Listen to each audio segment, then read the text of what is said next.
So hello people, मेरा नाम है Shikhar Chaudhary and I am founder and educator of the Shikshit talks and the educations. So इस lecture के अंदर ये बेसिकली द शिक्षित टॉक का एक फ्री लेक्चर होने वाला है। बेसिकली शिक्षित कोड का एक फ्री लेक्चर होने वाला है, क्योंकि काफ़ी सारे लोग डिमांड कर रहे थे कि भैया एक फ्री डेमो लेक्चर तो दे दो कि कैसा होता है। उसके बाद हम अपने आप को श्योर कर लेंगे। तो हम इस लेक्चर पे ना हम कर्मा के बारे में समझेंगे। ये श्योर राइट, हम कर्मा के बारे में समझेंगे कि आखिर कर्मा है क्या। क्योंकि आपने बहुत सारे कोट्स पढ़े होंगे कि Karma says this, Karma says that, Karma ये, कर्मा वो, कर्मा फलाना, कर्मा ढिमका। वो सब बुलशिट है। 90% of the things on the internet based on the karma is totally bullshit, is complete bullshit। अब तुमने भी काफ़ी बार ऐसा किया होगा कि तुम्हारे साथ कुछ गलत हो जाता है, तुम तुरंत कर्मा पे ब्लेम कर देते हो कि भैया कर्मा उसको बताएगा। तुम्हारी बंदी तुमको छोड़ के चले गई, कर्मा वाला स्टेटस लगा दिया कि कर्मा उसको बताएगा। पर you need to understand this कि अगर तुम्हारे साथ गलत हुआ है तो वो भी तो हो सकता है तुम्हारे कर्मा का रिजल्ट है। अब क्या पता जो तुम्हारे साथ हुआ है वो गलत है या सही है, तुम किस बेसिस पर कह सकते हो? मुझे खुद बताओ कि तुम किस बेसिस पर कह सकते हो कि जो तुम्हारे साथ हुआ है वो सही है या एक्चुअली में गलत है। क्योंकि at the end of the day किसी भी चीज़ को सही और गलत साबित करने के लिए, किसी भी चीज़ को सही और गलत समझने के लिए ना तुमको एथिक्स की पढ़ाई करनी पड़ती है। तुमको किसकी पढ़ाई करनी पड़ती है? एथिक्स की। अब कह रहे हो भैया स्लाइड्स वगैरह क्या? स्लाइड्स वगैरह भी आएगी, डोंट वरी अबाउट इट। ठीक है, तो पहले तुमको एक छोटी सी स्टोरी बताता हूँ। एक लड़का है, एक लड़का होता है, उसका नाम होता है पुष्कर। हम पुष्कर एक प्रोटैगनिस्ट बना लेते हैं। तो पुष्कर क्या करता है ना कि पुष्कर पहले इंडिया के अंदर होता है। इंडिया के अंदर होता है तो इंडिया में उसकी जॉब नहीं लग रही होती है। जब जॉब नहीं लग रही होती है तो वो सोचता है कि भाई मैं बाहर चला जाता हूँ, मैं यूएसए चला जाता हूँ। वो यूएसए के अंदर चला जाता है। यूएसए के अंदर जाकर उसको जैसे तैसे उसकी थोड़ी बहुत जॉब लग जाती है। जॉब लगने के बाद थोड़ी सैलरी आने लग जाती है। जब सैलरी आती है तो फिर वो एक बाइक लोन पे ले लेता है। ठीक है, उस बाइक का लोन चुका नहीं पाता और फिर जो लोन वाले होते हैं उसको जेल में उठा के डाल देते हैं। जब जेल में उठा के डाल देते हैं फिर 4-5 महीने बाद छोड़ देते हैं, पर उसका ट्रैक रिकॉर्ड ख़राब हो जाता है। फिर वो दूसरे शहर में, यूएसए के दूसरे शहर के अंदर चला जाता है। वहाँ पर थोड़ा सा जॉब करता है, थोड़े से पैसे इकट्ठे करता है। फिर वो फिर से सोचता है कि यार मैं अब एक काम करता हूँ, मैं ना फिर से लोन ले लेता हूँ। फिर से लोन लेने के बाद मैं फिर से गाड़ी खरीदूंगा। ठीक है, तो वो लोन ले लेता है, भाई को लोन मिल जाता है। पर जो लोन वाले होते हैं ना उसकी बैक हिस्ट्री उसको पता होती है। लोन वालों को उसकी बैक हिस्ट्री पता होती है कि भाई ये हो सकता है हमारा लोन नहीं चुकाएगा। तो हम एक काम करते हैं, हम इसके ऊपर ना हमेशा नज़र रखेंगे। अब जब उसको लोन मिल रहा होता है गाड़ी का, तब वो सोचता होता है कि यार मैं गाड़ी ले तो रहा हूँ भाई, लोन मिल तो गया, तो क्यों ना मैं बड़ी गाड़ी ले लेता हूँ, मैं महंगी गाड़ी ले लेता हूँ। तो हमारे पुष्कर भाई रोल्स रॉयस ले लेते हैं। रोल्स रॉयस पुष्कर भाई ने ले लिया। और ये बात है 80s की, 80s 90s की बात है, क्योंकि तब इतना लोन का इतना लाइक झमेला नहीं होता था। अब भाई ने रोल्स रॉयस ले ली। रोल्स रॉयस लेने के बाद वो 7-8 महीने चला, वो फिर से लोन नहीं चुका पाया। फिर से उसको लोन वाले पकड़ के ले गए, उसने फिर से जेल में डाल दिया। अब 4-5-6-7 महीने इस बार लंबी जेल काट के आया बढ़िया तरीके से। फिर जेल से काट के आने के बाद जब वो बाहर आया तब उसने सोचा अब मैं शादी कर लेता हूँ। अब भाई ने शादी कर ली, भाई का बिजनेस बिजनेस भी करा, बिजनेस भी सही चलने लगा। अब उसने फिर से लोन ले लिया। अब उसने फिर से लोन ले लिया अपना घर खरीदने के लिए। ठीक है, घर उसने बहुत बड़ा सा बनवाया, घर उसने अच्छा सा बनवाया लोन लेके। पर जो लोन वाले थे ना वो उसके पीछे थे, उसके पीछे वो लगे रहते थे कहीं ये भाग ना जाए, क्योंकि वो बार बार ना शहर बदल रहा था। जब भी वो जेल जाता, जेल से बाहर निकलता, दूसरे शहर जाता, दूसरे शहर के अंदर वो लोन ले लेता था। और इस तरीके से वो पूरा सिस्टम कर रहा था। अब शादी हो गई, अब बीवी को तो अब लेके जाना है उसको हनीमून पे या घुमाने के लिए। तो उसने एक दिन अपनी बीवी से कहा कि एक काम करता हूँ कि मैं ना तुमको यॉट्स पे लेके चलूँगा, यॉट पे लेके चलूँगा। एक उसने बढ़िया सी यॉट बुक करी, वो भी उसने लोन पर ही बुक करी। यॉट यॉट बुक करी, उसके अंदर अच्छे से डेट नाइट के लिए वो बिल्कुल समुद्र के बीचों बीच लेके चला गया। अब क्या हुआ, यॉट के अंदर जो है ना, यॉट ख़राब था, यॉट के अंदर छेद था, उसकी मशीनरी ख़राब होगी, उसमें पानी आने लगा। अब समुद्र के बीच में यॉट है, पानी उसके अंदर घुसता चला जा रहा है। अब जब पानी घुसता चला जा रहा है, पर अब वो डूबने भी वाले हैं। उसकी बीवी और पुष्कर भाई दोनों उसके अंदर अकेले हैं। अब वो ये सोच रहा है, वो नहीं सोच रहा, उसकी बीवी घबरा रही है, एकदम घबरा रही, पैनिक करके कि अब क्या होगा, अब हमारे पास तो फ़ोन भी नहीं है, कैसे बचेंगे, कैसे हम सिग्नल पहुंचाएंगे, कैसे हम लोगों को बताएंगे कि हम यहाँ पर हैं, कौन हमको आके बचाएगा। पैनिक होने लगी। पर उसकी बीवी पुष्कर से पूछती है कि तुम पैनिक क्यों नहीं हो रहे हो, तो पुष्कर ने ना अपनी सारी हिस्ट्री बताई कि मैं यहाँ पर था, यहाँ पर लोन लिया था, तो फिर मैं फिर से दूसरे शहर में गया, दूसरे शहर में भी लोन लिया था, तीसरे शहर में गया, तीसरे शहर में भी लोन लिया था, चौथे शहर में गया, चौथे शहर में भी लोन लिया था, घर भी लोन पे बनाया, और ये जो यॉट जो मैं लेके आऊँ ये भी लोन पे है। तो उसकी बीवी गुस्से से बोलती है कि पर इसका मैं क्या करूँ, हम तो यहाँ पर डूबने वाले हैं, हमारे पास कुछ भी नहीं है, कुछ भी नहीं है। तब पुष्कर कहता है कि देखो, लोन वालों को पता है कि मैं लोन नहीं चुकाता हूँ, तो वो हमेशा मेरे पीछे रहते हैं, राइट। वो हमेशा मेरे को कहीं ना कहीं से ढूंढ के वो जेल में डाल देते हैं, चाहे मैं कितना ही भाग लूँ। और अभी भी देखना, थोड़े टाइम बाद वो लोन वाले फिर से मेरे पीछे आ जाएंगे, और अभी भी हो सकता है पीछे ही हो, और वो हमको डूबने नहीं देंगे। और एग्जैक्टली वैसा ही हुआ। अब बात आती है कि भैया इससे कर्मा का क्या मतलब है। आपने जो स्टोरी बताई, इससे कर्मा का क्या मतलब है। अब आपको एक चीज़ समझनी है कि जो कर्मा होता है ना, जो आपके एक्शंस होते हैं, Karma basically actions and the consequences, वो तुम्हारा कभी भी पीछा नहीं छोड़ते हैं, वो तुम्हारा कभी भी पीछा नहीं छोड़ेंगे। और तुम ये बता ही नहीं सकते कि यार कौन सी चीज़ सही हो रही है मेरे साथ, कौन सी चीज़ गलत हो रही है। तो इस लेक्चर के अंदर हम उसी कर्मा के बारे में थोड़ा सा डिटेल में समझेंगे, जिससे कि आपको कर्मा के बारे में और थोड़ी सी अंडरस्टैंडिंग हो। और ये अंडरस्टैंडिंग ना आपकी प्रोडक्टिविटी को इंक्रीज़ करेगी, क्योंकि आपके जो ब्रेन के में जो बहुत सारे कन्फ्यूजन रहते हैं, जो बहुत ज़्यादा जो डर रहता है, वो आपका ख़त्म कर देगी। ठीक है। नाउ अब देखो, तो कर्मा के अंदर हमारे ये कुछ लेक्चर्स हैं, ये कुछ टॉपिक्स हैं हमारे, right. Basics of karma. You are happy in the childhood. अब जैसे काफ़ी सारे लोग बचपन में तो खुश होते हैं, खुद बचपन से बड़े होते होते होते होते उनकी भाई खुशी टाटा बाय बाय बोल के चली जाती है। ऐसा क्या होता है बीच में, उसके बारे में डिस्कस करेंगे। थर्ड हम समझेंगे that why karma is an old software. Karma तुम्हारी एक ओल्ड सॉफ्टवेयर है। देन हम न्यूरोबायोलॉजी ऑफ कर्मा समझेंगे। आफ्टर दैट फिफ्थ में हम थिंकिंग रिजल्ट्स एक्शंस के बारे में समझेंगे। Then karma is not external, it's internal thing. तो ये सारे हमारे टॉपिक्स हैं कि कर्मा को कैलकुलेट किस तरीके से करते हैं, कि तुम किस तरीके से गलत कैलकुलेट करते आ रहे थे। Then karma is all about the intention, and then endless choices between likes and dislike created your karma. ठीक है। तो इन सब चीज़ों के बारे में हम थोड़ा सा डिटेल के अंदर हम पढ़ेंगे, राइट। अब पहली चीज़ आती है, एक बार थोड़ा सा कैमरा इधर करो। पहली चीज़ आती है that what is the basic of Karma, कि आखिर भाई कि जो शब्द है कर्मा, ये होता क्या है। It's basically your actions, right. It's your actions. अब तुम्हारे एक्शंस के कोई ना कोई कॉन्सिक्वेंसेस होते हैं। अब वो एक्शन चाहे तुम्हारे कॉन्शियस एक्शन हो, चाहे वो अनकॉन्शियस एक्शंस हो। अब कॉन्शियस एक्शंस क्या होते हैं। अब कॉन्शियस एक्शन वो होते हैं कि जैसे तुम खाना बना रहे हो, तो तुमको ये चीज़ पता है कि यार अगर मैं आग के अंदर, गैस के अंदर अपना हाथ डालूंगा तो वो जल जाएगा। ये तुम्हारे कॉन्शियस डिसीजन है, क्योंकि तुमको इसके जो कॉन्सिक्वेंसेस है वो तुमको तुरंत पता है। पर ऐसा तुम नहीं करते। मेजॉरिटी ऑफ द टाइम तुम लाइफ के अंदर 90% ऑफ द टाइम तुम अनकॉन्शियस डिसीजंस लेते हो, तुमको नहीं पता होते उनकी कॉन्सिक्वेंसेस। फॉर एग्जाम्पल, एक सिगरेट पी लेता हूँ, चल यार वो मूवी देखने चला जाता हूँ, ये सॉन्ग सुन लेता हूँ, उस दोस्त से बात कर लेता हूँ, उसको डेट कर लेता हूँ, ये खा लेता हूँ, ये पी लेता हूँ। ये सब तुम्हारा कर्मा का पार्ट है। That is your Karma. समझ रहे हो, क्योंकि कर्मा क्या है, it's an action, it's an actions. और यही सारी जो चॉइसेस होती हैं वो तुम्हारे जो रिजल्ट्स तुम्हारे लिए डिफाइन करती हैं। ओके। नाउ पहला पॉइंट है that shifting responsibility from heaven to oneself became the maker of your own destiny. अब इसका मतलब ये है कि कर्मा का एक्चुअली मतलब है कि you are responsible for your life, you are responsible for your destiny. कोई ये हेवन से बन के तुम्हारी डेस्टिनी नहीं आई है, तुम कह देते हो कि भाई जो हमारी किस्मत के अंदर लिखा होगा हमको वही मिलेगा। ऐसा नहीं होता, ऐसा नहीं होता, क्योंकि भगवान के पास इतना टाइम नहीं है कि वो तुम पे ध्यान देगा कि यार मैं इस पे फोकस रखता हूँ कि इसके किस्मत के अंदर क्या है, मैं इसको फंक्शनिंग ऐसा करता हूँ। नहीं, you are the maker of your destiny, you are the maker of your karma, you are the maker of your life, और कोई भी नहीं है। और जिस दिन तुम ये चीज़ समझ जाओगे, तुम्हारी लाइफ बहुत अच्छी होने लगेगी, तुम्हारे गोल्स सारे अचीव होने लगेंगे, तुम्हारे टारगेट सारे पूरे होने लगेंगे। अभी तुमको ऐसा लगता है कि यार भाई मेरी लाइफ की रिस्पॉन्सिबिलिटी किसी और की, मेरे पेरेंट्स की है, मेरे स्कूल टीचर्स की है, और बहुत सारे लोगों की है। तुम इसी द्वंद के अंदर तुम कभी खुद की रिस्पॉन्सिबिलिटी ले नहीं पाते हो तुम, और उसमें तुम एक्ट ऑन नहीं कर पाते हो। ओके।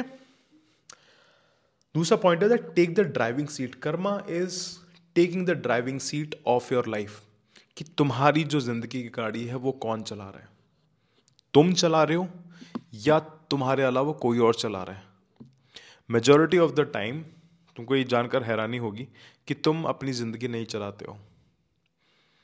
तुमको लग तो रहा है कि यार मेरे कंट्रोल में है, पर अनकॉन्शियसली तुम बहुत सारे ऐसी चॉइसेस कर रहे हो। जैसे मैंने बताया कि ये मूवी देख लेता हूँ, ये सॉन्ग सुन लेता हूँ, ये चीज़ खाना खा लेता हूँ, ये सब तुम्हारे जो एक्शंस को इन्फ्लुएंस करती हैं। तुम्हारे ब्रेन में इनपुट चला गया, आउटपुट निकला, उसके बेसिस पे तुम चलते हो। फिर तुम कहते हो कि भैया मेरे साथ ये कैसे हो गया। ये इसलिए हो गया क्योंकि तुमने अनकॉन्शियस वे के अंदर तुम सोच रहे थे। अब कॉन्शियस वे के अंदर क्या होता है कि तुमको हर चीज़ पता होनी चाहिए कि यार अगर मैं ये चीज़ कर रहा हूँ तो इसका नेगेटिव इफेक्ट क्या होगा और इसका पॉजिटिव इफेक्ट क्या होगा, और नेगेटिव इफेक्ट कहाँ तक नेगेटिव रहेगा, पॉजिटिव इफेक्ट कहाँ तक पॉजिटिव रहेगा। इसको हम कहते हैं कॉन्शियस लिविंग। इसको हम कहते हैं शिक्षित लिविंग, जो एक शिक्षित इंसान होता है। शिक्षित इंसान मतलब एक कॉन्शियस इंसान। Third point is Karma means that you have created a blueprint of your life.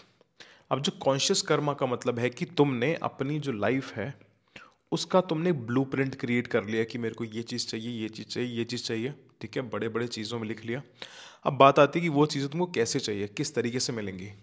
फिर उसका तुमने लाइक डिसाइड करा। फॉर एग्जांपल कि तुमने ये डिसाइड करा कि यार मेरे को ना बहुत अच्छी बॉडी चाहिए। अब उस बॉडी के लिए तुमको कर्म तो करना पड़ेगा, एक ब्लूप्रिंट बनाना पड़ेगा कि यार मेरे को ये डाइट लेनी है, मेरे को इतना एक्सरसाइज करना है, मेरे को इतना पानी पीना है, इतना वाटर इनटेक करना है, इतना सॉल्ट इनटेक करना है, इतने सप्लीमेंट्स लेने हैं, इस इंसान से ट्रेनिंग लेनी है और इस हद तक ट्रेनिंग लेनी है।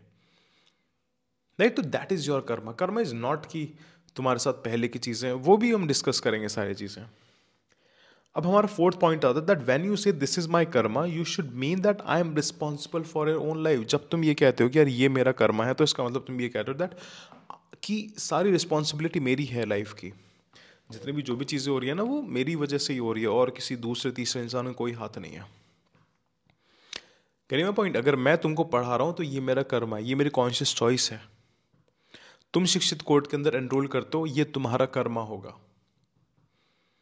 Gate my point now.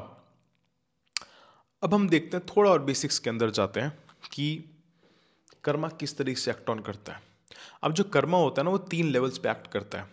तुम्हारी एनर्जी के बेसिस पे, तुम्हारी बॉडी के बेसिस पे और तुम्हारे माइंड के बेसिस पे, कि तुम इन तीनों के साथ तुम कौन से एक्शंस कर रहे हो, कि तुम इन तीनों के साथ किस तरीके से एक्शंस कर रहे हो। जो इसका जो रिजल्ट निकलेगा ना, इन तीनों का जो रिजल्ट निकलेगा वो तुम्हारे कलेक्टिव कर्मा होगा। क्योंकि तुम कुछ भी चीज़ तुमने खाया, तुमने बनाना खाया, वो तुम्हारे अंदर गया। अब वो उस बनाना का नेचर है कि तुम्हारे अंदर एनर्जी देगा, ऑब्वियसली एनर्जी देगा, राइट, वो तुम्हारा कर्म हुआ। सेम ऑन द कॉन्ट्ररी, तुमने जंक फूड खाया तो वो भी तुम्हारा कर्म है। अब जंक फूड तुम्हारे बॉडी के अंदर जा क्या करेगा, जंक केमिकल्स, केमिकल्स है ना, अगर केमिकल के अंदर तुम गलत चीज़ें डालोगे तो वो रिएक्शन करेंगे। जब वो केमिकल्स रिएक्शन करेंगे तो वो चीज़ तुम्हारे दिमाग पे भी इफ़ेक्ट करेगी। जब दिमाग पे इफ़ेक्ट करेगी तुम्हें वैसे ही थॉट्स आएंगे, तुम सोच नहीं पाओगे। जब सर दर्द होगा या किसी भी तरीके की फीलिंग्स तुम्हें आएगी, और जब सोच नहीं पाओगे तब तुम एक्शंस कैसे ले पाओगे, तब तुम एक्शंस कैसे ले पाओगे, राइट। और जब तुम जंक फूड तुमने खाया, तुमने जंक खाया, तुम्हारी जो एनर्जी है वो तुम्हारी एनर्जी वीक हो जाएगी। जब एनर्जी वीक हो जाएगी तब तुम स्ट्रॉन्ग चीज़ के लिए कभी भी एक्शंस नहीं ले पाओगे। फॉर एग्जांपल तुम कहते हो कि तुमको एग्ज़ाम क्रैक करना है, पर तुम्हारे अंदर उतनी तो एनर्जी है ही नहीं। एनर्जी क्यों नहीं है, क्योंकि तुमने बॉडी के अंदर डाली नहीं। बॉडी के अंदर नहीं डाली तो तुम्हारा माइंड उस तरीके से वर्क करेगा नहीं। और जब तुम फेल हो जाओगे, जब तुम्हारा सिलेक्शन नहीं होता है तो किसी भी फील्ड के अंदर, चाहे तो जब तुम्हारा बिजनेस नहीं चलता, जब तुम्हारा जॉब सही से नहीं चलता, तब तुम कहते हो कि यार मेरी तो किस्मत ही खराब है, मेरे तो कर्मा के अंदर ये लिखा हुआ है। लिखा हुआ नहीं है, लिखा हुआ नहीं है, तुमने खुद से लिखा है। तुम्हारी जो कैलकुलेशंस होती है ना कर्मा की, वो बहुत ज़्यादा फ्लॉड है। तुम हमेशा बाहर ब्लेम कर देते हो कि यार इनकी वजह से, उसकी वजह से। तुम किसी एक मैजिकल चीज़ पे ब्लेम कर देते हो कि यार मेरी तो किस्मत के अंदर ये चीज़ लिखी हुई है भैया, मेरे को तो मिलेगी ही नहीं। तुमने पहले ही मान लिया तुमको नहीं मिलेगी, इसलिए तुम उस पर तुम एक्शंस ही नहीं ले रहे हो। ये बहुत ही एक लूजर मेंटालिटी होती है। This is the loser mentality which you are living on, right. तो जिस दिन तुमने अपनी बॉडी का इनटेक, एनर्जी का फ्लो और माइंड की थिंकिंग, राइट, अपने गोल्स के अलाइनमेंट के अंदर लगा लिया, गोल्स के अलाइनमेंट के अंदर लगा लिया, उस दिन तुमको चीज़ें मिलने लग जाएंगी। इसको थोड़ा सा और तुमको एग्जांपल के साथ बताता हूँ। फॉर एग्जाम्पल है कि तुम स्टडी करते हो, तुम पढ़ाई करते हो। अब पढ़ाई करने के लिए तुम्हारे लिए क्या चीज़ इंपॉर्टेंट है? माइंड इंपॉर्टेंट है, ब्रेन इंपॉर्टेंट है। ब्रेन के अंदर क्या होते हैं? न्यूरॉन्स होते हैं। ब्रेन के अंदर क्या होते हैं? न्यूरॉन्स होते हैं। अब इन न्यूरॉन्स को एक्टिव करने के लिए तुमको अपनी बॉडी के अंदर क्या डालना पड़ेगा? तुमको अच्छा फूड डालना पड़ेगा, वाइटामिन डालने पड़ेंगे, बॉडी की टेक केयर करनी पड़ेगी, क्योंकि ये जो ब्रेन है तुम्हारी बॉडी के अंदर ही है। ये ब्रेन तुम्हारे बॉडी के अंदर ही है। बॉडी के अंदर तुम अच्छी चीज़ें डालोगे, बॉडी की एनर्जी हाई होगी। अब जब एनर्जी हाई होगी, अगर तुमको ये चीज़ भी पता है कि उस एनर्जी को चैनलाइज किस तरीके से करना है, ऊपर तक किस तरीके से लेके जाना, और एनर्जी को सेव किस तरीके से करना है, ये भी सब तुम्हारे कर्मा के अंदर ही तो आ रहा है। ये सारी चीज़ तुम ही तो कर रहे हो, और कोई तो कर नहीं रहा है। अब जब तुमने हेल्दी फूड भी डाला है तुमने बॉडी के अंदर, तुमको ये पता है कि एनर्जी को चैनलाइज किस तरीके से करना है, एनर्जी को तुमको सेव किस तरीके से करना है, राइट? सेव किस तरीके से करते हो तुम एनर्जी को? कि तुमने अपना एक टाइम शेड्यूल बनाया, ठीक है? तुमने अपनी प्रायोरिटी लिस्ट बनाई कि यार मेरे को ऐसे इंसानों से बात करना है, ऐसे इंसानों से बात नहीं करना, मेरे को बहस नहीं करना, मेरे को फालतू के आर्गूमेंट्स के अंदर नहीं पड़ना। तुम क्या कर रहे हो? एनर्जी सेव कर रहे हो। अब वो एनर्जी सेव करने के बाद तुमने वो सारी एनर्जी लगा ली स्टडी के अंदर, पढ़ाई के अंदर। अब जब तुम्हारे कलेक्टिव कर्मा सारी चीज़ पढ़ाई के लिए ही हुई है, तो रिजल्ट तो तुम्हारा फेवर के अंदर ही आएगा, रिजल्ट तो तुम्हें अच्छा ही आने वाला है। समझ पा रहे हो? अब जब रिजल्ट अच्छा इसलिए नहीं आता तुम्हारा क्योंकि इन तीनों का जो तुम खुद से जो कॉन्शियस चॉइसेस करते हो, अनकॉन्शियस चॉइसेस जो करते हो, वो तुम्हारी गलत होती है। वो तुम्हारी गलत होती है। तुमने बॉडी के अंदर कुछ रॉन्ग चीज़ डाली, ठीक है? रॉन्ग चीज़ डाली, बॉडी का मैकेनिज्म खराब हुआ, केमिकल्स खराब हुआ, एनर्जी वीक चली गई। एनर्जी वीक चली गई तो इसको तो एनर्जी चाहिए बहुत सारा, इसके लिए एनर्जी कहाँ से लेके आओगे? तुम पढ़ाई करने बैठे हुए, तुम्हारे दिमाग में 50 चीज़ें चल रही हैं, कैसे लेके आओगे? कैसे फोकस कर पाओगे? तो तुम ये कहते हो कि भैया मेरी प्रॉब्लम मेरा फोकस है। फोकस प्रॉब्लम नहीं है darling, focus is not your problem. It just कि तुम्हारा जो खुद के साथ जो चॉइसेस है, खुद के लिए चॉइसेस है, वो गलत है। क्योंकि फोकस तो एंड रिजल्ट आ गया, फोकस तो एंड प्रोडक्ट है, फोकस तो जूस है, राइट? बहुत सारे अच्छे फ्रूट्स का जूस है। फ्रूट्स अच्छे कर लोगे, फोकस तुम्हारा ऑटोमेटिकली बन जाएगा। इन तीनों चीज़ों पे सही से काम कर लोगे, फोकस ऑटोमेटिकली बन जाएगा। समझ रहे हो कि कर्मा कितने डीपर लेवल पे चीज़ें होती हैं, राइट? नाउ अब नेक्स्ट चीज़ आती है कि भाई अब तुमने एक चीज़ देखी होगी कि तुम बचपन के अंदर तो तुम बहुत खुश थे, हैप्पी एकदम, स्कूल के अंदर खुश थे। अगर मार्क्स नहीं आ रहे तुम तब भी एकदम हैप्पी हैप्पी हो, तुम पिटाई खा रहे हो तुम तब भी हैप्पी हैप्पी हो। पर ऐसा क्या हुआ कि जैसे जैसे जो तुम्हारी एज है वो तुम्हारी एज बढ़ती चलेगी, वैसे वैसे जो तुम्हारा जो हैप्पीनेस इंडेक्स है, जो तुम्हारा हैप्पीनेस इंडेक्स है वो तुम्हारा नीचे जाता चला गया। ऐसा क्या हुआ? थोड़ी देर सोचो, क्या हुआ ऐसे? तुम्हारी अनकॉन्शियस चॉइसेस की वजह से, तुम्हारे अनकॉन्शियस चॉइसेस की वजह से तुम्हारा पूरा कर्मा का जो साइकिल होता है वो पूरा चेंज हो जाता है, राइट? इसी से रिलेटेड हम ये चीज़ एस्ट्रोलॉजी के अंदर भी देखेंगे, हम ये चीज़ एस्ट्रोलॉजी के अंदर भी सीखेंगे, थोड़ा समझेंगे ये कर्मा का तुम्हारा एस्ट्रोलॉजी से क्या रिलेशन है। अब तुम एक चीज़ देखो, जब तुम बचपन में पैदा हुए थे, व्हेन यू आर बॉर्न, ठीक है, तुम सब कुछ एकदम परफेक्ट था, सब कुछ बढ़िया था। अब जैसे जैसे तुम बड़े होने लगे, अगर तुम्हारे मम्मी पापा को नॉलेज नहीं थी, तुम्हारे बॉडी के अंदर रॉन्ग इन्फॉर्मेशन डालने लगी, रॉन्ग फूड डालने लगा, ठीक है?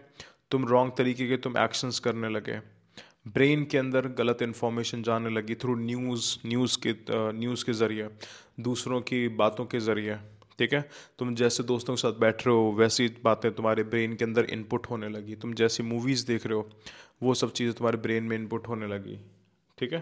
तुम्हारी जो एनर्जी है वो तुम्हारी डाउन जाने लगी। तो ये तुम्हारा ही तो खुद का ही तो कर्मा था, खुद के ही तो तुम्हारे एक्शंस थे जो तुम्हारे डिग्रेडेशन के अंदर रिजल्ट करते हैं, जो तुम्हारा जो हैप्पीनेस लेवल है वो बिल्कुल डिग्रेड कर जाता है, राइट? अब बात आती है भैया अगर चलो ठीक है कि अगर बचपन में हमारे दिमाग में ये सब चीज़ें चली गई, ठीक है, तो अब ये सही क्यों नहीं होती है? ये सही इसलिए नहीं होती है क्योंकि तुम्हें अभी तक पता ही नहीं था।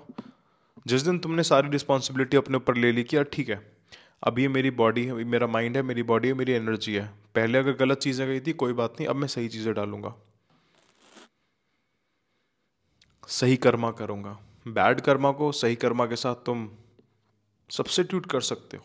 इट्स जस्ट कि तुमको तो हमेशा से ऐसा लगता है ना कि यार ये तो भाई कोई डेस्टिनी वाली चीज़ है, कोई बाहर की चीज़ है, बाहर की कुछ भी नहीं है, कुछ बाहर कुछ भी नहीं हो रहा है, जो भी चीज़ हो रही है वो अंदर हो रही है। राइट? बचपन में तुमको नहीं पता था कि यार कौन सा खाना सही है, कौन सा एक्शन सही है, कि कैसे लोगों से बात करनी है, कैसे लोगों से बात नहीं करना। अब उसी की वजह से तुम्हारे लव के अंदर प्रॉब्लम आते हैं, तुम्हारे रिलेशनशिप के अंदर प्रॉब्लम आते हैं, जो हम शिक्षित कोड के अंदर और डिटेल के अंदर समझेंगे कि लव की डेफिनेशन क्या होती है। जो तुमको लगता है वो तुम्हारा लव नहीं होता, वो तुम्हारा इन्फैक्चुएशन और अट्रैक्शन होता है, वो तुम्हारे केमिकल बेसिस पे होता है, हार्मोनल बेसिस पे होता है। तो अब तुमको थोड़ा समझ में आ रहा होगा कि यार at the end of the day गलती तो सारी मेरी है। अभी जैसे तुम कहते हो कि भैया मेरा डिस्ट्रैक्शन प्रॉब्लम है, तुम्हारा डिस्ट्रैक्शन प्रॉब्लम नहीं है, distraction is not your problem. तुमको ये नहीं पता कि मेरे को गलत चीज़ों से डिस्ट्रैक्टेड कैसे होना है। अब गलत चीज़ भी, राइट और रॉन्ग के बारे में भी समझेंगे कि what is right and wrong आगे वाली स्लाइड के अंदर।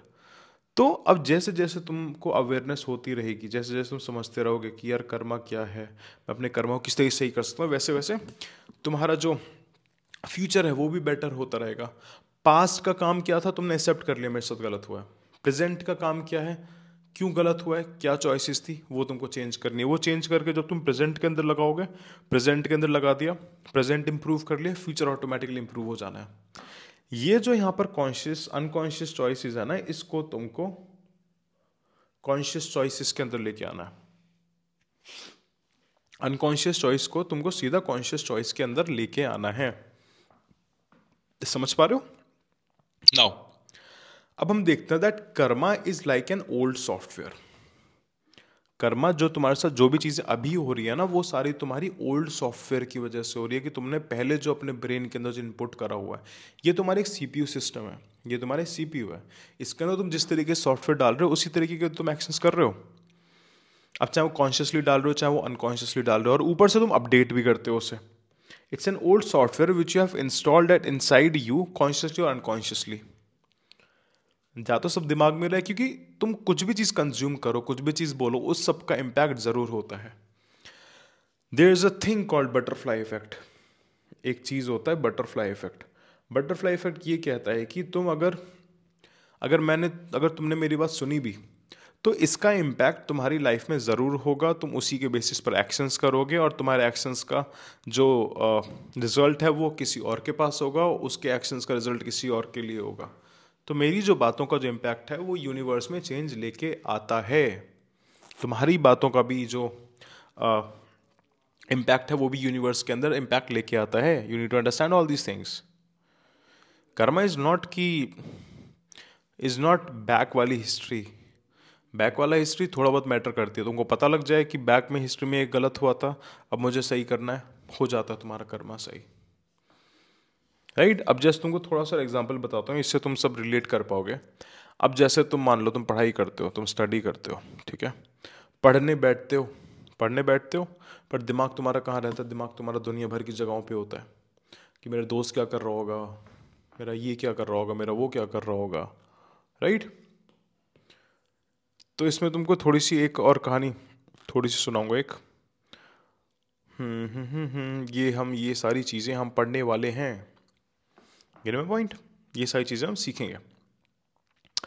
अब आता है that your whole function is running on that software, कि तुम्हारा जितना भी फंक्शन चल रहा है ना, चाहे तुम्हारी थिंकिंग को, छोटी छोटी चीज़ें होती है। अब मान लो कि तुमको थोड़ा सा और एग्जांपल देता हूँ कि तुम किसी बिजनेस मीटिंग के लिए जा रहे हो, बहुत इंपॉर्टेंट मीटिंग है, उसमें तुम्हें डिसीजन मेकिंग करनी है, क्योंकि at the end of the day business के अंदर तुम्हारे डिसीजन बहुत ज़्यादा सही रहते हैं। अब तुमने पूरे इस मीटिंग के लिए 3 4 5 महीने तक प्रिपरेशन करी अच्छे से, सब कुछ याद कर लिया, सब कुछ रिसर्च कर लिया, सब कुछ अपना कॉन्फिडेंस बिल्कुल बूस्टअप कर लिया। अब उस मीटिंग से कुछ घंटे पहले तुम्हारा क्या हुआ? तुम्हारा ब्रेकअप हो गया, तुम्हारी बीवी से लड़ाई हो गई, या तुम्हारे दोस्त से लड़ाई हो गई, तुम्हारे इमोशंस खराब हो गए। अब इमोशंस तुम्हारे क्यों खराब हुए? क्योंकि तुम्हारा इमोशंस के बेसिस पर तुमने कभी भी अपने इमोशंस को स्ट्रांग नहीं करा था, तुमने अपना इमोशनल इंटेलिजेंस पे कभी काम नहीं करा था, इसलिए वो तुम्हारे इमोशंस वीक हो गए। अब तुम्हारे जब इमोशंस वीक थे, अब तुम्हें गुस्सा आ गया। अब तुमने गुस्सा कंट्रोल करने की तो कोशिश करी, पर कंट्रोल नहीं हुआ। क्यों नहीं हुआ? क्योंकि तुमको नहीं पता है, तुमने उस गुस्से पे कर्म नहीं करा, उस गुस्से को कंट्रोल करने के डायरेक्शन के अंदर तुमने कर्म नहीं करा है। अब तुम मीटिंग के अंदर गए, वो मीटिंग तुम्हारी खराब चली गई, अब तुम क्या कहोगे कि यार ये मीटिंग मेरे दोस्त की वजह से खराब हुई है। पर क्या सच बात है कि तुम्हारे दोस्त की वजह से वो मीटिंग खराब हुई थी? नहीं, वो तुम्हारे खुद के बेसिस पे हुई थी, क्योंकि तुम्हारा खुद का जो ओल्ड सॉफ्टवेयर जो पहले पुराना वाला पड़ा हुआ था तुमने उसको अपडेट ही नहीं करा। जो इंपॉर्टेंट जो चीज़ें थी, इंपॉर्टेंट सॉफ्टवेयर जो थे, क्योंकि एक सॉफ्टवेयर जो डलता नहीं है, बहुत सारे सॉफ्टवेयर डलते हैं, उसको तुमने अपडेट ही नहीं करा। तुमने एंगर वाले पोर्शन पे काम नहीं करा, तुमने इमोशनल इंटेलिजेंस वाले पोर्शन पर काम नहीं करा। ये तुम्हारी ही तो अनअवेयरनेस थी, तुम्हारी ही तो अनकॉन्शियस चॉइसेस थी। तो इस पर तुम दूसरों को ब्लेम कैसे कर सकते हो? यार उसकी वजह से होगा, उसकी वजह से वो लाइक वो हो गया। तुमने अपने माइंड में एक शील्ड क्रिएट नहीं करी थी। It's all your fault, it's all your fault. अब तुम कह रहे हो भैया यार तुम तो दिमाग के वो ही खोल रहे हो, राइट? जब तुम्हारी थिंकिंग इस तरीके से हो जाएगी ना, जब तुम एक सही डायरेक्शन के अंदर चीज़ों को लेने लग जाओगे, तब तुम्हारी चॉइसेस ऑटोमेटिकली सही हो जाएगी। तब तुम कॉन्शियस थिंकिंग करने लगोगे कि ठीक है यार, अब मुझे क्या क्या चीज़ों पे काम करना है। अब मुझको समझ में आ गया कि मेरे अंदर कमियां थी, अब उन पे चलो काम करते हैं स्ट्रक्चर्ड वे के अंदर। अभी तुमको ऐसा लगता है कि तुम रील्स पे तुमने कोई नॉलेज देख ली, थोड़ा सा इम्पैक्ट पड़ेगा, पर वो ज़्यादा देर तक नहीं रहेगा। अब उससे क्या कर रहे हो तुम? उससे भी अपना कर्मा खराब कर रहे हो। अब सही कर्मा और गलत कर्मा तुम्हारे एंड गोल्स पर लाइक डिपेंड करता है। मान लो तुम्हारा एंड गोल है कोई एग्जाम क्रैक करना, पर जो तुम्हारे जो कर्मा है वो उसके अलाइनमेंट में जा ही नहीं रहे हैं। तुम बीच में सैटरडे संडे में छुट्टी भी ले लेते हो, तुम फन भी कर लेते हो, तुम पिक्चर भी देखने चले जाते हो, पिक्चर देखने चले जाते हो उस 3 घंटे के अंदर। पता है 3 घंटे की तुमने मूवी देखी, अब उस 3 घंटे की तुम्हारी दिमाग में स्टोरी चलती रहेगी 2-3 दिन तक। 2-3 दिन तक जहाँ पर तुम 100% फोकस पढ़ाई पे लगाने वाले थे, वो तुम्हारा फोकस पढ़ाई पे नहीं लग पाया, क्योंकि दिमाग में ऑलरेडी वो स्टोरीज घूमी हुई है। तो उसमें भी तो तुम्हारा ही कर्मा हुआ, तुम्हारी तो चॉइस हुई उसमें। मूवी कोई तुमको ज़बरदस्ती तो लेके नहीं गया था। इस जस्ट कि तुमको पता नहीं था कि ये सब चीज़ें इतना इम्पैक्ट करती हैं, राइट? अब ये पॉइंट कहता है कि based on that old software your certain habits and results will keep on repeating. अब जब तक तुम एड्रेस नहीं करोगे, जब तक उसको पॉइंट आउट नहीं करोगे कि भैया मेरी ये गलती थी, तब तक वो पैटर्न तुम्हारा रिपीट होता रहेगा, राइट? क्योंकि एक सॉफ्टवेयर का तो ये तो फंक्शन है कि सेम चीज़ को चलाते रहना। आप तुम उस सॉफ्टवेयर को चेंज ही नहीं कर रहे हो। तुम चेंज इसलिए नहीं कर रहे हो क्योंकि तुम 50 बहाने बना देते हो कि नहीं भैया यार अभी पैसे नहीं है, अभी बुक नहीं खरीद सकता, अभी टाइम नहीं है, मैं कैसे करूँगा, वैसे करूँगा, क्या करूँगा। तुम्हारे पास नहीं है 100 साल भाई। You need to make the decision fast if you want to become successful. You cannot delay। आज के टाइम पे तो you cannot delay, क्योंकि अब क्या है ना, लोगों के पास इन्फॉर्मेशन नहीं चाहिए। जैसे कोई नई चीज़ आती है तुरंत सीख लेते हैं, वो उनका कर्म है, वो तुरंत वो कर्म को ग्रैब कर लेते हैं। अब तुम सोच रहे हो कि करूँ ना करूँ, पढ़ूँ ना पढ़ूँ, इतने में तो तुम बहुत पीछे रह जाते हो। तो ये भी तो तुम्हारा कर्म हो रहा है। जब तुम एक अपना थिंकिंग कर्मा तुम गलत तरीके से लेके चल रहे हो, तुम बहुत स्लो स्पीड में कर्म कर रहे हो। ये किसका कर्मा है? तुम्हारा तो कर्मा होगा। अब जो उसके जो रिजल्ट्स आएंगे, जब से कॉन्सिक्वेंसेज आएंगे, जब जजमेंट डे आएगा, उसके बाद तुम बाहर ब्लेम कर देना, नहीं यार उनकी वजह से हुआ था, ये नहीं सीख पाया था, वो नहीं सीख पाया था। It's all your Karma. Your life is design by you. Gate my point? Now अब हम देखते हैं the neurology of Karma. What is this neurology of Karma? ये थोड़ा समझने वाली चीज़ है। न्यूरोलॉजी ऑफ कर्मा का मतलब है कि that human being is a psychosomatic organism. अब साइकोसोमैटिक ऑर्गेनिज्म का मतलब क्या है कि तुम जिस तरीके से तुम सोचते हो ना, तुम्हारी बॉडी उसी तरीके से एक्ट ऑन करने लग जाती है। तुम जिस तरीके से सोचते हो, तुम्हारी बॉडी उसी तरीके से एक्ट ऑन करने लग जाती है। तुम्हारे दिमाग में कोई थॉट आया, थॉट आया, अब वो तुम्हारा न्यूरल स्ट्रक्चर, जो न्यूरल स्ट्रक्चर होगा वो तुम्हारे बॉडी के जो केमिकल्स हैं उनको सिग्नल्स भेजेगा। अब जो केमिकल्स को तुम्हारे बॉडी सिग्नल भेजेगा, वो तुम्हारी किसी तरीके की फीलिंग्स जनरेट करेगी, अच्छी बुरी, प्रोडक्टिव, मोटिवेटेड, डिसिप्लिन, किसी भी तरह की फीलिंग्स तुमको भेजेगा। अब उसी के फीलिंग्स के बेसिस पर तुम एक्शन करोगे, उसी के फीलिंग के बेसिस पे तुम एक्शन करोगे, और उसी एक्शन से ये डिसाइड होगा कि तुम्हारी लाइफ कैसी होगी, कि तुम्हारी फेवर के अंदर होगी या तुम्हारे फेवर से बाहर होगी। तो ये होता है psychosomatic organism, that you are psychosomatic organisms. ठीक है, इसको तुमको एक लाइव एग्जांपल देता हूँ, तुमको अभी एक छोटी सी एक्सरसाइज देता हूँ, अभी करना मेरे साथ। अभी तुम ये चीज़ सोचो कि तुम अगर, चलो तुम्हारा ब्रेकअप हुआ है, ब्रेकअप के बारे में सोचो, वो सिचुएशन के बारे में सोचो कि जब उसका मैसेज आया था कि मैं तो किसी और के साथ हूँ, या तुम कहीं से पता लगा था, कैसी फीलिंग आई थी। वो थॉट तुम्हारे माइंड में गया, थॉट माइंड में गया, अब उस थॉट ने क्या करा, उस थॉट ने गंदी फीलिंग भेजी कि नहीं यार ये क्या हो गया, वो क्या हो गया। अब उसी के बेसिस पे तुम्हारी बॉडी हो सकता है शिवर करने लगी हो सकता है ठंडी पड़ गई हो। और जब बहुत नेगेटिव थॉट्स, बहुत सारे ऐसे थॉट्स एकदम से आते हैं, तब तुम बीमार भी पड़ जाते हो। अब same with the positive thoughts, अब जो तुम मेरा 333 AM वाला जो मोटिवेशन देखते हो, जो इंस्पिरेशन, जो विजडम वाली जो सीरीज देखते हो, अब तुम्हारे दिमाग में वो जैसे ही जाता है तभी तुम्हारे केमिकल्स वर्क करते हैं कि भाई अब तो मुझको कुछ ना कुछ करना है। तुम थोड़ी देर तक काम करते होगे, तुम रुक जाते होगे। तो this is how your brain works. अब जब तुम सुबह 5 बजे का लेक्चर 1 घंटे तक लोगे, तुम ये सब चीजें सीखोगे, समझोगे, उसके बाद दुनिया की कोई भी ऐसी ताकत आ जाए तुमको प्रोडक्टिव होने से नहीं रोक सकती है। अब सेम तुम किसी ऐसी सिचुएशन के बारे में सोचो कि जब तुमको एक प्राउड मोमेंट हुआ था, एक अचीवमेंट हुई थी, चाहे वो छोटी सी अचीवमेंट हो, कोई भी कंपटीशन जीते हो बचपन में, बड़े होकर कोई भी छोटी से छोटी चीज़ अचीव करी, उसके बारे में सोचो, फील करो उसको अंदर तक, बिल्कुल डीप डाउन तक फील करो। 10-15 मिनट, 5-10 मिनट तक फील करना। तुम ऑटोमेटिकली तुम्हारे हैप्पीनेस लेवल हाई चला जाएगा, चाहे तुम्हारी लाइफ में कितनी भसड़ चल रही हो। और जैसे ही हैप्पीनेस लेवल तुम्हारा हाई चला जाएगा, तुम्हारी एनर्जी लेवल हाई जाएगा, और जैसे एनर्जी लेवल हाई जाएगा, वैसे क्या होगा, वैसे तुम प्रोडक्टिव बन जाओगे, तुम चीज़ों को फास्ट फास्ट करने लगोगे। अब जैसे तुमने देखा होगा कि when ever you will feel sad, when ever you feel sad, तब क्या होता है तुम्हारे साथ, ढीली रहती है बॉडी, एकदम झुके झुके काम ऐसे करते रहोगे। And whenever you are happy, whenever you are happy, तुम्हें भूख भी नहीं लगती है। तुम कभी ये चीज़ नोट करना, जब तुम हैप्पी रहते हो ना, जब तुम्हारे जो बॉडी की एनर्जीज होती हैं वो हैप्पी होती हैं, तब तुम्हें भूख भी नहीं लगती है। कभी पार्टी में देखना, जब भी तुम किसी पार्टी में होते हो, तो मन ही नहीं करता खाना खाने का। You just keep on enjoying, keep on making fun, dance, नाच गाना, फलाना ढिमका। तो इस तरीके से तुम्हारा ब्रेन काम करता है। अब उस ब्रेन की रिप्रोग्रामिंग कैसे होगी, द शिक्षित कोड से। क्योंकि ये रिप्रोग्राम करना है बेटे, ये रिप्रोग्राम नहीं करोगे 2024 में तो सेम एक्शंस तुम्हारे रिपीट करेंगे, सेम तुम्हारा कर्म रिपीट करेगा। जो गलती तुम 3-4 साल से करते आ रहे हो, वही गलती तुम अभी कर दोगे। समझ पा रहे हो, नहीं समझ पा रहे हो?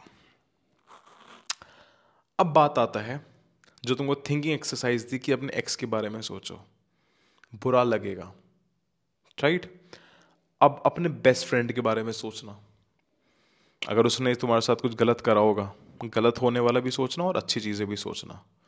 तब अपने एक्शंस को नोट डाउन करना, लिखना, अपनी फीलिंग्स को नोट डाउन करना। अब फीलिंग्स को कहाँ पर करोगे तुम, जो तुमको शिक्षित कोड के अंदर तुम्हारा मूड जर्नल मिलेगा, मूड ट्रैकर मिलेगा।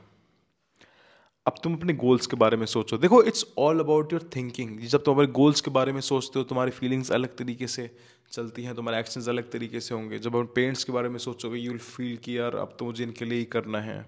जब तुम अगेन अपने गोल्स, फिर से गोल्स आ गया, जब तुम क्यूट पपी और क्यूट डॉग्स के बारे में सोचते हो, तब तुमको अच्छा लगने लगता है। That's how your mind works. ये सब क्या चीज़ें हैं, ये सब क्या है, ये सब तुम्हारा कर्मा ही तो है, ये सब तुम्हारी कार्मिक मेमोरी के अंदर ही तो जा रहा है। उसी के बेसिस पर तो तुम एक्ट ऑन कर रहे हो। तब तुम कैसे कह सकते हो कि दूसरों की गलती होती है तुम्हारी लाइफ को ख़राब करने में? कोई भी दूसरी गलती नहीं होती, सारी तुम्हारी ही होती है।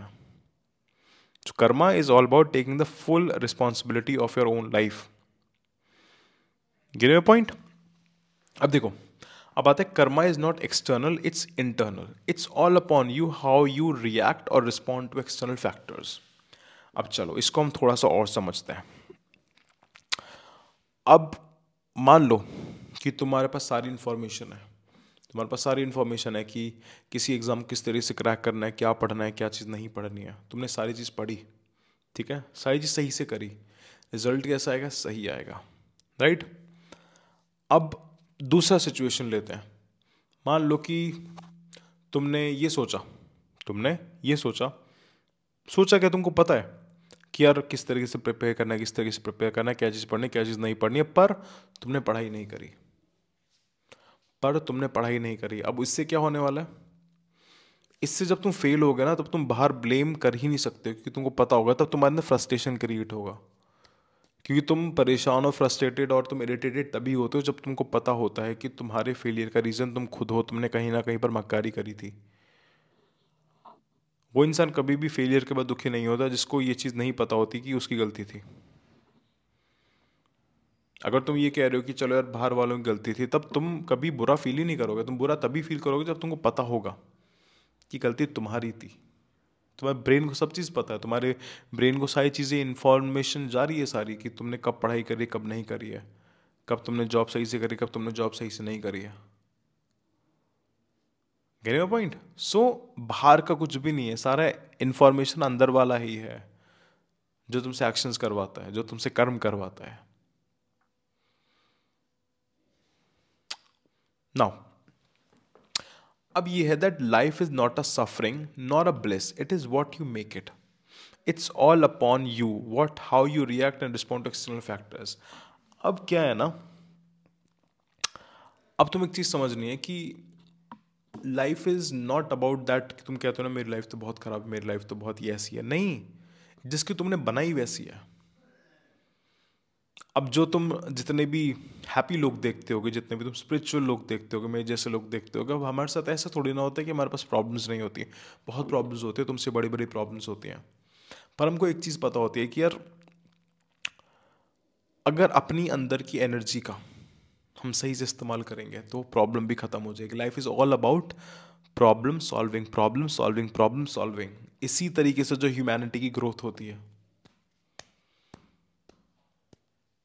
बिना प्रॉब्लम सॉल्विंग के तुम प्रॉब्लम क्रिएट करोगे फिर, क्योंकि दिमाग का तो काम ही है। पर देखो, अगर भगवान ने दिमाग दिया ना तो इसको यूज़ करने के लिए दिया है। इसको सिर्फ फन करने के लिए नहीं दिया, इसको सोचने के लिए दिया है। अगर तुम प्रॉब्लम को सॉल्व नहीं करोगे तो तुम्हारी ब्रेन जो तुम्हारा है वो प्रॉब्लम अपने आप ही क्रिएट कर लेगा। डिप्रेशन जैसी, एंजाइटी जैसी चीज़ें। तो बाहर क्या होता है उसका फर्क तुम पे नहीं पड़ना चाहिए। तुम उसको देखते किस तरीके से हो। इसका एक और एग्जांपल तुमको देके बताता हूँ। मान लो कि तुम किसी एग्ज़ाम के अंदर फेल हो गए, ठीक है, एग्ज़ाम में फेल हो गए। अब तुमने ये लेक्चर भी देखा हुआ था, तुमने ये चीज़ तुमको समझ में आ गई थी। अब तुमको ये चीज़ पता लग गई, तुमने तुरंत अपने आप को एनालाइज करा कि यार ठीक है, इसमें गलती मेरी थी। मैंने ये पढ़ाई नहीं करी थी, मैंने वो नहीं करा था, मैंने प्रैक्टिस नहीं करा था, मैंने प्रिपेयर सही से नहीं करा था, मैंने रिवाइज सही से नहीं करा था। ठीक है, अब तुम उसको नोट डाउन करके लिख लो कहीं पर। जब नोट डाउन करके लिखोगे उसे, तब क्या होगा? तब क्या होगा? तब तुम्हारे पास तुम्हारा खुद का डेटा होगा, तुम्हारे खुद का कार्मिक डेटा होगा कि यार यहाँ पर मैंने कर्म सही से नहीं करा था। पर अब जो दोबारा जो अटैम्प्ट दूंगा, अब उसमें मैं अपना 100% दूंगा, क्योंकि मेरे को मेरे वीक पार्ट्स पता लग गया और मेरे को ये भी पता है कि मैं अपना कार्मिक स्ट्रक्चर को सही कर सकता हूँ। जब तुम वो सारी चीज़ सही करके तुम फिर से अटेम्प्ट करोगे, तब तुम देखना तुम्हारी रैंक अच्छी आएगी। तुम उसको और अच्छे नंबरों से तुम अचीव कर पाओगे जो तुम पहले नहीं कर पा रहे थे। तो ये किसके कर्म है? तुम्हारा ही तो कर्म है। अब इसको एक तरीके से और तुमको बताता हूँ कि अब मैं तुमको लाइक पढ़ा रहा हूँ। मेरा ये इंटेंशन है कि यार मैं तुमको पढ़ाऊँ, तुम सीखो, तुम आगे बढ़ो। ये मेरा कर्म हो गया। अब तुम इसको अपने अंदर ले रहे हो और उसको एग्जीक्यूट कर रहे हो या नहीं कर रहे हो, वो तुम्हारा कर्म होगा। समझ पा रहे हो? अगर मैं तुमको पढ़ा रहा हूँ, ये मेरा कर्म है। तुम उस पढ़ाई को लेके तुम अप्लाई कर पा रहे हो या नहीं कर पा रहे हो, वो तुम्हारा कर्म है। अगर तुम नहीं करोगे, रिजल्ट गलत ही आने वाले हैं।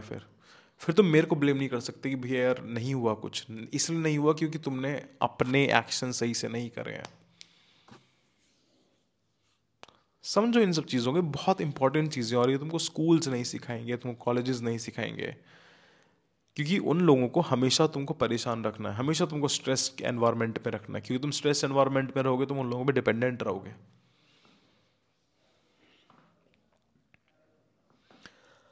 अब बात आता है कर्मा कैलकुलेशन, कि तुम कर्म किस तरह से कैलकुलेट करते हो। इसमें ना तुमको एक छोटी सी कहानी है। ये दो फ्रेंड्स, प्रोस्टिट्यूट और भागवत गीता। अब क्या होता है कि भाई दो फ्रेंड होते हैं, ठीक है, दो दोस्त होते हैं, चंगू मंगू। अब वो जो दो दोस्त होते हैं, वो जा रहे होते हैं प्रोस्टिट्यूट के पास, वो जा रहे होते हैं प्रोस्टिट्यूट के पास, ठीक है, अपने जो शरीर को सुख देने के लिए जा रहे होते हैं, रास्ते में जा रहे होते हैं। फिर एक जो होता है चंगू, उसको कहीं से भागवत गीता के लेक्चर्स की जो है ना आवाज़ आती है कि यार कहीं पर भागवत गीता चल रहा है, राइट। अब चंगू अपने दोस्त मंगू से बोलता है कि यार एक काम करता है, वहाँ पर नहीं जाते हैं, हम भागवत गीता का लेक्चर हम सुनने चले जाते हैं। अब मंगू को तो कहता है कि नहीं, मुझे नहीं सुनना, मुझे नहीं सुनना, मैं तो अपना वहाँ पर जाके मज़े करूँगा, बहुत बढ़िया से मज़े करूँगा। अब चंगू कहता है कि ठीक है तू चला जा, मैं तो ये अच्छा कर्म कर, मैं तो ये अच्छी चीज़ करने जा रहा हूँ, मैं तो भागवत गीता सुनने जा रहा हूँ, राइट। मंगू प्रोस्टिट्यूशन के पास चला गया, पर ठीक है, प्रोस्टिट्यूट्स के पास चला गया। अब चंगू चला गया अपना लेक्चर सुनने के लिए भागवत गीता का। अब क्या होता है, अब जो चंगू के दिमाग में जो भागवत गीता का लेक्चर सुन रहा था वो वहाँ पर बैठा हुआ है, पर उसका दिमाग अपने दोस्त के पास ही लगा पड़ा है कि वहाँ पर तो मज़े कर रहा होगा, वहाँ पर तो ये कर रहा होगा, वो कर रहा होगा, फलाना कर रहा होगा, ढिमका कर रहा होगा। तो इसमें नुकसान पता है सबसे ज़्यादा किसका हो रहा है? इसमें नुकसान सबसे ज़्यादा हो रहा है चंगू का, क्योंकि वो उस प्रेजेंट मोमेंट पे वो कोई भी कर्म नहीं कर रहा है, वो कोई भी कर्म नहीं कर रहा है, ना तो वो सीखने का कर्म कर रहा है, ना वो सुनने का कर्म कर रहा है। उसका जो इंटेंशंस है, उसके जो थॉट्स हैं, थॉट्स उसके लाइक मंगू के पास है। इस टाइम पे चंगू से बेटर कौन हुआ? मंगू बेटर हुआ। क्यों? क्योंकि वो अपने जिस कर्म के लिए गया था वो वही कर्म कर रहा है, उसका दिमाग और कहीं पर भी नहीं, उसका माइंड भी वहीं पर है, उसकी एनर्जी भी वहीं पर है, और उसकी बॉडी भी वहीं पर है। ये होता है सही कर्म, कि जब तुम्हारा माइंड, बॉडी और एनर्जी एक ही जगह पर होती है। पढ़ाई कर रहे हो, माइंड भी तुम्हारा पढ़ाई करते टाइम है, बॉडी भी तुम्हारी पढ़ाई पे है, और तुम्हारी एनर्जी भी सारी पढ़ाई पे जा रही है। This is the right Karma. पर अगर तुम्हारा बॉडी तुम्हारी लाइब्रेरी के अंदर है, अपनी बुक के सामने है, पर तुम्हारा एनर्जी और तुम्हारा ध्यान कहीं और है, तो वो तुम्हारे लिए गलत कर्म हो जाएगा। तो वो तुमको वो वाले रिजल्ट्स नहीं लेके आएगा जो तुम चाहते हो, क्योंकि तुम उस डायरेक्शन के अंदर ही वर्क नहीं कर रहे हो। अब बात आती है कि सब चीज़ सॉल्व कैसे होंगी। सब चीज़ सॉल्व इसलिए होंगी, पहले तुमको ये चीज़ एक्सेप्ट करनी है कि अच्छा प्रॉब्लम ये है, क्योंकि अभी तुमको प्रॉब्लम ही नहीं पता है कि प्रॉब्लम कहाँ पर है। प्रॉब्लम तुम्हारी अंडरस्टैंडिंग के अंदर है, प्रॉब्लम है तुम्हारी अंडरस्टैंडिंग के अंदर, ठीक है। इसको हम थोड़ा सा और चीज़, इसको थोड़ा सा और डीपर लेवल पे समझते हैं, थोड़ा सा और समझना है इसे। That Karma is all about the intentions, कि इंटेंशंस कि मानो इसको इस तरीके से देखो कि अगर तुमने ये सोचा, मत मान लो कि तुमने किसी के साथ कुछ कर्म करा और तुम्हारे दिमाग में बिल्कुल भी नहीं था कि यार तुम इसको हर्ट करोगे, पर वो हर्ट हो गया, तो वो उसका कर्मा है, वो तुम्हारा गलत कर्मा नहीं है। वो अगर हर्ट हुआ है तो वो उसकी हो सकता है किसी गलत थिंकिंग की वजह से हुआ, गलत कर्मा की वजह से हुआ हो। इसको इस तरीके से समझते हैं कि अब हम 5 सिचुएशंस लेते हैं। एक सिचुएशन के अंदर नाइफ एक्सीडेंटली हिट समवन, कि तुम्हारे पास लाइक चाकू है, तुम चाकू से खेल रहे हो, खेलते खेलते मतलब ऐसे तुम्हारा ध्यान नहीं, खेलते खेलते वो किसी के लग गया, वो मर गया। लॉ तो तुमको ऑब्वियसली लॉ तुमको ही सजा देगा, वो इतनी। पर जो एक कार्मिक जो स्ट्रक्चर है वो तुम्हारा गलत नहीं हुआ, ठीक है। दूसरा है that you plan to kill someone, तुमने एक प्लान बनाया, तुमने अच्छे से प्लान बनाया, तुम्हारे दिमाग में था, ऑटोमेटिकली तुम्हारे इंटेंशंस थी कि यार मेरे को उसको मारना है, तुमने प्लान बनाया और तुमने उसको घर पे बुलाया आराम से। घर पे बुलाने के बाद आराम से क्या हुआ, घर पे तुमने उसको बुलाया, प्लान करा, उसको अच्छे से खाना खिलाया, सब कुछ कराया, और जब वो बिल्कुल एकदम एक शांत स्टेज पर तब तुमने उसको मार दिया। इस सिचुएशन के अंदर भी वो मरा। अब तीसरा सिचुएशन लेते हैं that you killed someone with anger. अब तुम्हारा क्या हुआ कि तुम किसी के साथ, तुम्हारी बहस हो गई, बहस हो गई, गुस्से के अंदर तुमने उसको चाकू मार दिया, चाहे तुम्हारी इंटेंशंस के अंदर नहीं था कि यार उसको मेरे को मारना ही है, तुम्हारे इंटेंशंस के अंदर स्टार्टिंग से नहीं था, पर गुस्से में आ गया, गुस्से में तुमने मार दिया, तो वो अलग तरीके का कर्म होगा, क्योंकि तब तुमने गुस्से में उसको मारा है। अब चौथा लेते हैं that you gets into an argument then you kill someone, ये हो गया, ठीक है। अब पांचवा देखते हैं that you keep on thinking about killing someone. अब तुम किसी के बारे में तुम सोचे ही जा रहे हो, सोचे ही जा रहे हो कि मेरे को मारना है, मारना है, मारना है, मारना है। तो इन चारों सिचुएशन के अंदर जो सबसे खराब रिजल्ट्स पता है किसके आएंगे? सबसे खराब रिजल्ट्स इस वाले सिचुएशन के आएंगे तुम्हारे लिए, क्योंकि तुम्हारे दिमाग में नेगेटिविटी है कि तुम सोचे जा रहे हो कि मेरे को उसको मारना है, मारना है, मारना है, मारना है, मारना है, मारना है, मारना है, मारना है, पर तुम मार नहीं रहे हो। तो इस तरीके से तुम्हारा जो इंटेंशन बहुत मैटर करती है। अगर मान लो, इसको थोड़ा सा और एक आसान एग्जाम्पल के अंदर समझाता हूँ। अब जैसे आजकल तुमने इंस्टाग्राम पे देखा है, लोग दान दक्षिणा करते हैं, उसकी वीडियोस बनवा लेते हैं। वो उसकी वीडियोस इसलिए बनवाते हैं क्योंकि उनको लाइक्स चाहिए, उनको दान से मतलब नहीं, उनको लाइक्स से मतलब है। तो वो उनका कर्मा गलत है, वो गलत कर्म कर रहे हैं। अब कोई एक इंसान है जो बहुत दान करता है पर वो किसी को बताता नहीं है, उसका कर्म अच्छा है, क्योंकि उसके इंटेंशंस सिर्फ हेल्प करने के, उसके इंटेंशंस अटेंशन लेने के नहीं है। Intentions matters, your thought matters. Okay, now अब इसमें ये थॉट समझो that when you try to influence someone else for your own benefit, अगर तुम किसी इंसान को अपने फायदे के लिए इस्तेमाल करने का सोचते हो और तुमको ये पता है कि इससे उस इंसान को नुकसान होगा, तब वो तुम्हारा गलत कर्मा होता है। तब वो तुम्हारा गलत कर्मा होता है। क्यों? क्योंकि तुम्हारी उसमें इंटेंशंस, तुम्हारा माइंड, तुम्हारी एनर्जी और तुम्हारा एक्शंस, तुम्हारा वो उस गलत करने पर ही है। क्या ठीक है, मेरे को तो पता है से गलत होगा, पर कोई बात नहीं, मैं अपना सही कर लेता हूं। पर अगर तुम्हारे दिमाग में ये है ही नहीं कि यार इसका नुकसान हो या नहीं हो, पर मेरा फायदा हो जाए, तुम सोच ही नहीं रहे हो उसके नुकसान के बारे में, तुम सिर्फ अपना कर्म करने से, तुम अपना कर्म करना चाह रहे हो बस, तब वो तुम्हारा गलत कर्म नहीं है, क्योंकि तुम्हारे दिमाग में नहीं है किसी को भी हर्ट करने का। अगर तुम्हारे दिमाग में थोड़ा सा भी किसी को हर्ट करने का आ गया, तुम्हारे एक्शन से कोई हर्ट हो रहा है, अगर तुम उसके बाद भी वो कर्म कर रहे हो, तब वो तुम्हारा गलत कर्म हो जाता है।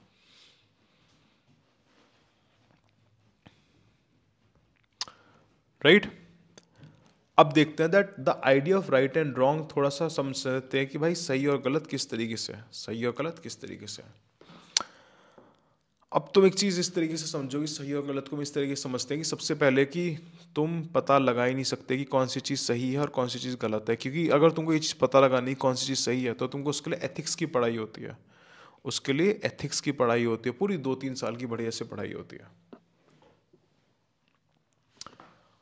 अब तुम इसको थोड़ा सा इस तरीके से और समझते हैं। मान लो कि तुम सो रहे हो, तुम सो रहे हो, तुमको उठना है सुबह 5 बजे, क्योंकि तुमको सुबह 5 बजे उठ के 10 शिक्षित कोड को अटेंड करना है। पर सुबह उठने से पहले तुम्हारे दिमाग में ये चीज़ आए कि यार मैं थोड़ा सा 10-15 मिनट और सो लेता हूँ। वो उस करंट पॉइंट ऑफ टाइम पर तो तुमको वो सही लग रहा है, करंट पॉइंट ऑफ टाइम के लिए तुमको सही लग रहा है, पर लास्ट में जाके उसका क्या रिजल्ट आएगा? तुम्हारी क्लास मिस हो जाएगी, तुम कुछ सीख नहीं पाओगे, तुम फिर गिल्ट के अंदर चले जाओगे। जैसे टाइम फ्रेम चेंज हुआ, वैसे ही सही गलत तुम्हारा चेंज हो गया।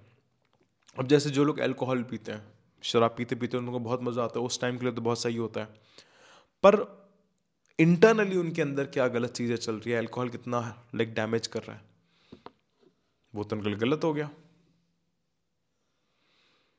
और वहीं पर दूसरा इंसान है जो थोड़ा बहुत पी लेता है दवाई, दवाई के तरीके से, ठीक है, दवाई के तरीके से कि अंदर के कीटाणु मर जाए, तो वो उसके लिए सही चीज़ हो जाएगी। तो तुमको सही गलत में समझदारी इतना आसान नहीं है, उसमें बहुत सारे डायनामिक्स होते हैं, बहुत एक्सपीरियंस और बहुत विजडम और बहुत मेडिटेशन चाहिए होता है। अब जैसे बहुत सारे लोग आईएएस की प्रिपरेशन करते हैं, वो एग्ज़ाम निकाल भी लेते हैं, एग्ज़ाम निकालने के बाद वो छोड़ भी देते हैं। तब इनके लिए क्या सही हुआ? जॉब करना सही था या जॉब छोड़ना गलत था? तुम नहीं बता सकते हो, क्योंकि तुम उनके शूज़ के अंदर नहीं हो। तो तुमको ये चीज़ और देखनी है, किसी को जज करने से पहले कि यार ये सही है वो गलत है, तुमको खुद पे देखना है, खुद पे फोकस करना है, खुद पे ध्यान लगाना है, क्योंकि इतना आसान नहीं होता सही और गलत में लाइक डिफरेंशिएशन, बहुत सारे फैक्टर्स डिपेंड करते हैं। राइट? अब ये बात बहुत इंपॉर्टेंट है समझना, that endless choices between like and dislike create your Karma, create your destiny. अब तुमको भाई, तुम जैसे बहुत सारे लोग होते हैं कि भाई यार मेरे को ये बुक पसंद नहीं आ रही है, मेरे को सुबह जल्दी उठना पसंद नहीं है, मेरे को लेट तक सोना पसंद है। मेजॉरिटी ऑफ द टाइम तुम वो चीज़ें करते हो जो चीज़ें तुमको पसंद है करंट पॉइंट ऑफ टाइम के लिए, बट लॉन्ग टर्म के अंदर वो तुम्हारा नुकसान करती है। तो जो तुम्हारी जो जो चीज़ तुम्हें अभी अच्छी लग रही है ना, वो लास्ट में चल के तुमको बेकार लगेगी, समझे? इसलिए मेजॉरिटी ऑफ द लोग इसके अंदर एनरोल नहीं करेंगे, क्योंकि वो इनको ऐसा लगेगा कि यार नहीं यार ये तो बेकार है। ये बेकार नहीं है, ये हार्ड है, इसलिए मेजॉरिटी ऑफ द लोग इसमें एनरोल नहीं करेंगे। और जब उनको कुछ भी सीखने के लिए नहीं मिलेगा तब वो कहेंगे कि यार ये तो भाई बहुत हार्ड होता है, कंपटीशन ये है वो फलाना ढिमका है। तो ये अभी तुमको ना इस लेक्चर में मैंने सिर्फ तुमको थोड़ा सा मैंने कर्मा के सिर्फ बेसिक्स बताए हैं, सिर्फ तुमको थोड़े से बेसिक्स बताने की कोशिश करी है। द शिक्षित कोड के अंदर इसके अलावा 4 लेक्चर्स और हैं कर्मा के ऊपर। आई मीन लाइक 3 घंटे के कर्मा के लेक्चर्स हैं, उसमें हम एक एक पॉइंट को डिटेल में हम समझेंगे। क्योंकि जैसे ही तुमको एक कर्म वाला फंक्शन समझ में आ गया, तुम अपने साथ एक्शन सही करने लग जाओगे। जैसे एक्शन सही होंगे, रिजल्ट भी तुम्हारे सही आने वाले हैं। तो ना डिले मत करना, ये बिल्कुल मत सोचना कि यार मेरे को एनरोल नहीं करना क्योंकि ये सारे कोर्सेज तो बेकार होते हैं। ये बेकार कोर्सेज नहीं होते हैं, बेकार उनके एक्शंस होते हैं कि वो खुद सारी चीज़ें नहीं करते, खुद नहीं सीखते, खुद अटेंड नहीं करते हैं। तो if you want to make your 2024 better, not better, best, then do enroll in the Shikshit code. ये एक छोटा सा सैंपल लेक्चर था, राइट? तो अभी हम चलते हैं और स्टे शिक्षित, स्टे हेल्दी, स्टे हम्बल। अभी सुबह के 5 बज रहे हैं, अभी हम 5 बजे वीडियो शूट कर रहे हैं। ओके, अभी हम बाकी और चीज़ें करते हैं एंड टेक केयर।